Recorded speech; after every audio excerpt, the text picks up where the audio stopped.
하나님 말씀 보겠습니다. 오늘 우리에게 주시는 말씀은 고린도후서 5장 6절에서 10절 말씀입니다. 고린도후서 5장 6절에서 10절 말씀을 봉독합니다. 그러므로 우리가 항상 담대하여 몸으로 있을 때에는 주와 따로 있는 줄을 아노니 이는 우리가 믿음으로 행하고 보는 것으로 행하지 아니함이로라. 우리가 담대하여 원하는 바는 차라리 몸을 떠나 주와 함께 있는 그것이라. 그런즉 우리는 몸으로 있든지 떠나든지 주를 기쁘시게 하는 자가 되기를 힘쓰노라.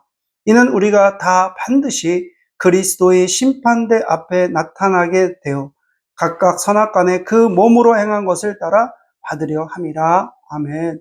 한 주간도 평안하셨습니까? 오늘 우리에게 주시는 말씀은 그리스도인의 삶입니다. 성도는 이 세상에서 그리스도인으로 살아갑니다.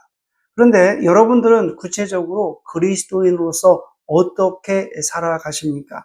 성도마다 이 세상에서 그리스도인으로서 살아가는 가치, 기준이 있을 것입니다.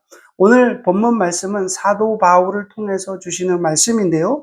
이 세상에서 그리스도인으로서 어떻게 살아가야 되는지 구체적으로 말씀하고 있습니다. 첫 번째 한번 생각해 볼 것은 성도는 주님과 멀리 떨어져 있어도 담대하게 살아야 된다는 것입니다. 6절 말씀을 보면 그러므로 우리가 항상 담대하여 몸으로 있을 때에는 주와 따로 있는 줄을 아노니. 여러분, 성도는 이 세상에서 육체를 입고 사는 존재입니다. 육체를 입고 사는 존재예요. 주님은 이 세상에 육체를 입고 오셨죠. 그래서 육체를 입고 오셔서 우리의 죄를 담당하시기 위해서 십자가에 죽으시고 또 3일 만에 부활하시고 또 40일만 승천하셔서 지금은 하나님 보좌 우편에 계십니다. 우리는 장차 그리스도 앞에 서게 될 것입니다. 그리고 하나님의 나라에서 주님과 함께 영원히 살게 될 것입니다. 그러나 지금 우리는 이 세상에서 육체를 입고 삽니다. 우리는 육체를 입고 살고 있기 때문에 지금 이 세상에 사는 동안, 육체를 입고 사는 동안 주님과는 멀리 떨어져 있습니다. 그런데 바울이 그럼에도 불구하고 항상 담대하라고 말합니다. 그 이유가 무엇입니까? 항상 주님과 거리가 떨어져 있음에도 불구하고 담대할 수 있는 이유는 무엇입니까? 첫째는 주님께서 다른 보혜사인 성령님을 보내주셨기 때문에 그렇습니다.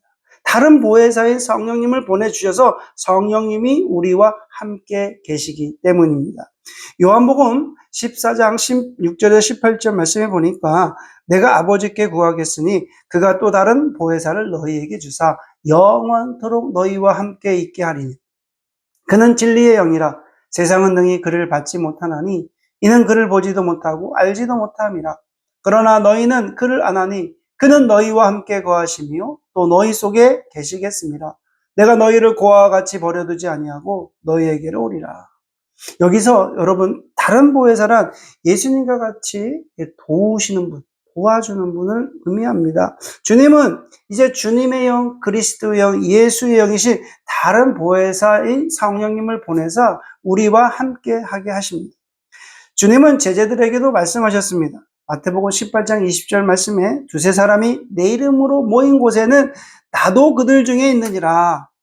주님께서 이렇게 제자들에게 말씀하신 거예요. 주님은 비록 지금 육신적으로, 육체적으로 우리와 함께 하시진 않지만 주님의 영이신, 그리스도의 영이신, 예수의 영이신 성령님이 우리와 함께 하십니다. 성령님은 우리 안에 계셔서 내주하여 주시기 때문에 우리가 여러분 무엇을 염려하고 걱정하고 두려워하는지 성령님은 다 알고 계십니다. 그러므로 성령님은 우리를 가장 좋은 길로, 안전한 길로 인도하여 주십니다. 두 번째는 주님께서 비록 우리와 거처는 달라도 우리를 위해서 늘 간구해 주십니다. 로마서 8장 34절 말씀에 누가 정죄하리요? 죽으실 뿐 아니라 다시 살아나신 이는 그리스도 예수시니 그는 하나님 우편에 계신 자요 우리를 위하여 간구하시는 자신이라. 여러분, 예수님은 하나님 우편에 계셔요. 하나님 우편에 계셔서 우리를 위해서 친히 간구하고 계신다는 거예요. 바로 그런 의미에서 우리는 주님과 지금 따로 거해도 사실은 주님과 함께 하고 있는 것입니다. 그러므로 성도는 성령님께서 내주하여 주셔서 함께 하여 주시고 또 주님은 하나님 보좌 우편에 계셔서 우리를 후원해 주시고 격려해 주시고 기도해 주심으로 우리가 담대히 행할 수 있게 된다는 것. 여러분, 그래서 우리는 고난이 닥쳐와도 흔들리지 말아야 됩니다. 어려움이 와도 절대 넘어지면 안 돼요. 어떤 상황에서도 우리가 흔들리지 않고 그리스도의 그 위대한 복음을 우리가 전해야 될 줄 믿습니다. 두 번째로 생각해 볼 것은 이 땅에서 사는 성도의 삶은 믿음으로 사는 삶입니다. 믿음으로 사는 삶입니다. 7절 말씀해 보니까 이는 우리가 믿음으로 행하고 보는 것으로 행하지 아니함이로라. 여러분, 세상에 우리가 육신을 입고 살고 있습니다. 육신으로 입고 사는 삶이라는 것은 그리스도를 눈으로 볼 수 있는 것이 아니에요.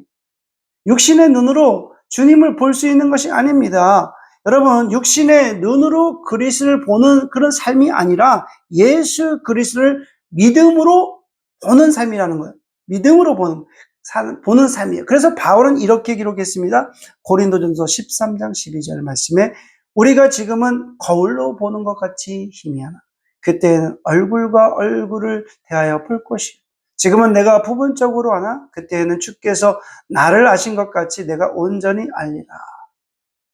여러분, 그러면 성도가 이 땅에서 어떻게 사는 것이 믿음으로 사는 것이겠습니까?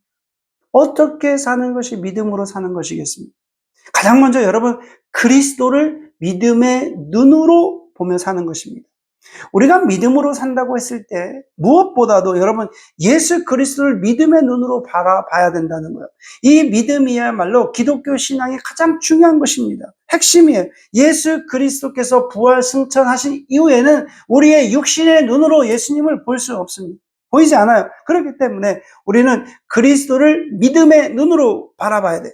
그리스도를 믿음의 눈으로 바라봐야만 정상적인 신앙생활을 할 수 있습니다. 믿음의 눈으로 바라보지 못한다면 그 신앙은 흔들릴 수밖에 없는 거예요. 두 번째는 보이지 않는 하나님의 영광, 하늘의 영광을 믿음으로 보고 행하는 것입니다. 고린도후서 4장 18절 말씀입니다. 우리가 주목하는 것은 보이는 것이 아니요 보이지 않는 것이니 보이는 것은 잠깐이요 보이지 않는 것은 영원함이라. 여러분, 비록 우리가 우리의 육신의 눈에 보이지는 않지만 하늘에 우리의 기업이 있다는 거예요.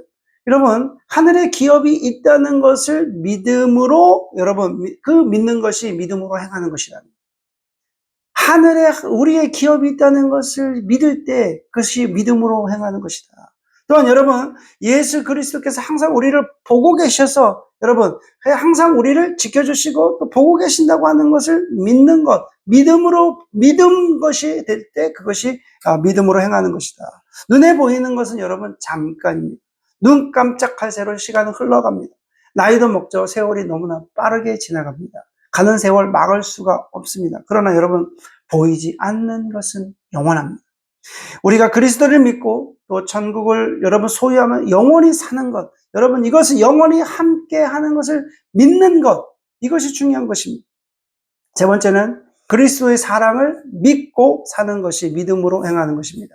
갈라디아서 2장 20절 말씀입니다. 내가 그리스도와 함께 십자가에 못 박혔나니 그런즉 이제는 내가 사는 것이 아니요 오직 내 안에 그리스도께서 사시는 것이고 이제 내가 육체 가운데 사는 것은 나를 사랑하사 나를 위하여 자기 자신을 버리신 하나님의 아들을 믿는 믿음 안에서 사는 것이다. 여러분, 어떤 환난과 고난과 어려움이 온다 할지라도 여러분 그리스도께서 나를 사랑하고 계시고 또 나를 보호하고 계시다는 것, 그것을 믿어야 여러분 믿음으로 사는 거예요. 그리스도께서 나를 사랑하신다는 것은 곧 성도의 삶의 원동력이 되는 것입니다. 그리스도의 사랑을 믿고 사는 성도만이 사단의 유혹을 이길 수 있습니다. 그리스도의 사랑을 믿고 사는 사람만이, 성도만이 세상을 이기고 여러분 운명을 이길 수가 있는 거예요. 그리스도의 사랑이 내 안에 있음을 믿을 때 모든 영적인 싸움에서 우리는 승리할 수 있습니다. 세 번째는 여러분, 성도는 죽음을 초월하여 주님을 사모해야 됩니다. 여러분 8절 말씀입니다.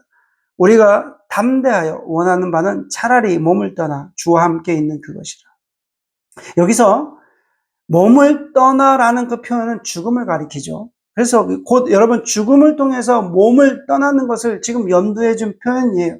사도 사도 바울을 생각해보면 사도 바울은 살아있는 것보다 죽어서 주님과 함께 있기를 사모했습니다. 왜? 그렇게 죽어서 주님과 함께 있기를 원했을까요? 사도 바울의 인생을 보면 우리가 알 수 있습니다. 그 이유는 사도 바울이 복음을 전할 때 어떻습니까? 고난의 연속이었습니다. 가난으로 인해서 헐벗고 굶주렸죠. 또 복음을 전하다가 너무나 많이 맞았죠. 죽을 뻔한 고비도 있었죠. 아마도 여러분 바울은 그런 고난을 당하는 것보다 주님 곁에서 안식을 취하고 싶었을 것입니다. 그리고 바울은 천국의 영광을 바라봤죠. 천국의 그 영광을 봤습니다. 그래서 그때 본 천국의 영광이 인간이 말로 표현할 수 없을 정도로 엄청난 것이었기 때문에 늘 천국을 사모하고 있었습니다.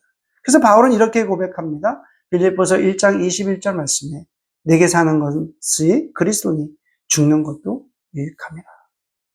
바울에게는 이 세상의 삶에 대한 어떤 미련, 또 여러분 애착 없었습니다. 다만 복음의 그 사명을 감당하기 위해서 사는 것이, 이렇게 진정으로 여러분 이 주 예수 그리스도를 사모하는 사람은 죽음을 초월하게 됩니다. 시편 기자는 자신이 죽은 후에 주의 얼굴을 뵙는 것을 큰 기쁨으로 알았는데 시편 17편 15절 말씀이 나는 의로운 중에 주의 얼굴을 보리니 깰 때에 주의 형상으로 만족하리이다. 여러분, 그리스도를 모르는 자는 죽음을 두려워합니다. 오직 육신의 눈으로 보이는 것들을 판단하기 때문에 눈에 보이는 것을 사모하게 되겠죠. 그러나 성도는 육신의 죽음을 두려워하지 않습니다. 성도들에게 죽음이라는 것은 어떤 의미가 있습니까? 그것은 영광스러운 주님을 만나는 관문입니다. 여러분들은 죽음이 두렵습니까?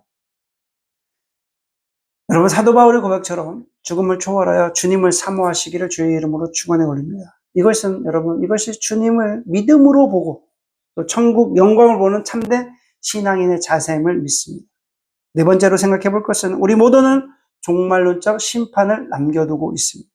10절 말씀에 이는 우리가 다 반드시 그리스도의 심판대 앞에 나타나게 되어 각각 선악간에 그 몸으로 행한 것을 따라 받으려 합니다. 바울은 여러분 우리가 반드시 그리스도의 심판대 앞에 서게 될 것이다 라고 말씀합니다. 선을 행한 것, 악을 행한 것, 그 몸으로 행한 것에 따라서 하나님의 심판대에 서게 될 것이다 라고 얘기합니다. 여기서 그리스도의 심판대는 하나님의 심판대를 의미합니다. 우리는 반드시 심판을 받게 되어 있습니다. 산자나 죽은 자나 누구나 다 심판을 받게 됩니다. 성도와 불신자 다 상관없습니다. 이 심판대에는 예외가 없습니다. 베드로 사도는 이렇게 말합니다. 베드로전서 4장 5절 말씀에 그들이 산자와 죽은 자를 심판하기로 예비하신 이에게 사실대로 구하리라. 히브리서 기자는 또 이렇게 기록합니다. 히브리서 9장 27절 말씀에 한 번 죽는 것은 사람에게 정하신 것이요 그 후에는 심판이 있으리. 그렇습니다. 우리 모두는 최종 심판을 남겨두고 있습니다. 그러므로 성도는 이 세상에서 어떻게 살아야 됩니까? 어떻게 살아야 됩니까? 사도 바울은 이제 9절 말씀에서 이렇게 권면합니다. 그런즉 우리는 몸으로 있든지 떠나든지 주를 기쁘시게 하는 자가 되기를 힘쓰노라. 이렇게 고백합니다. 우리가 사나 죽으나 주님을 기쁘시게 하는 삶을 살아야 합니다. 오늘 말씀을 통해서 우리가 그리스도인으로서 이 세상에서 어떻게 살아야 되는지 말씀하고 있습니다. 이 세상에 사는 모든 삶이 기쁨으로 주님의 기쁨을 위해서 사는 삶이 되어야 된다는 거예요. 만약 여러분 주님을 실망하게 하고 화나게 하는 삶을 산다고 한다면 여러분 바로 회개하시기를 바랍니다. 오늘 말씀을 듣는 모든 분들이 사나 죽으나 오직 주님을 기쁘시게 하는 삶을 사시기를 주의 이름으로 축원해 올립니다. 기도하겠습니다. 하나님 아버지, 인간으로서 또 육체를 입은 존재로서 이 땅에서 정말 어떻게 살아야 되는지, 성도로서 어떻게 살아야 되는지, 그리스도인으로서 어떻게 살아야 되는지 오늘 말씀을 통해서 살펴보았습니다. 하나님, 우리가 사나 죽으나 주님의 영광을 위해서 주님을 기쁘시게 하는 자가 되기를 간절히 원하오며 예수님의 이름으로 기도드립니다. 아멘.